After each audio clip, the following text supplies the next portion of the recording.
পর্তুগালে অনেকে টাকাও হারালো, বয়সও হারালো, পাসপোর্টও হারালো। বিষয়টা হচ্ছে এরকম, আমরা যারা হাজার হাজার লক্ষ লক্ষ মানুষ পর্তুগালে চলে আসি, পর্তুগালের ডকুমেন্ট নেওয়ার পরে এখন যে বর্তমান সিচুয়েশন, আমার কাছে মনে হচ্ছে যদি পাসপোর্ট 5 থেকে 10 বছর হয়ে যায়, তো এখন আসলে আমরা কিন্তু টাকা ইনকামের জন্য মূলত শুধু আসিনি পর্তুগালে, টার্গেট ছিল পাসপোর্ট।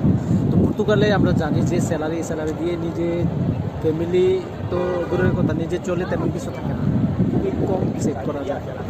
তো এখন আমার এই কথার সাথে আপনারা যারা একমত কিনা আমাকে কমেন্ট করে জানাবেন যে আমরা টাকা ইনকামের জন্য তেমন আসিনি, আমরা আসছি যে পাসপোর্টের জন্য। তো জীবনের ইম্পর্টেন্ট বয়সটা কিন্তু এখন এই 5 থেকে 7টা বছর যদি এভাবে ইনকাম ছাড়া কাটিয়ে দিই বা কম ইনকামে কাটিয়ে দিই পাসপোর্টের আশায়, এখন যে পরিস্থিতি 5 বছরের পাসপোর্ট 10 বছর, তো এই কারণে আমি কথাটা বলেছি যে আমরা টাকাও হারালাম, জীবনের ইম্পর্টেন্ট বয়সটাও হারালাম, পাসপোর্টও হারালাম, সময়ও নষ্ট করলাম।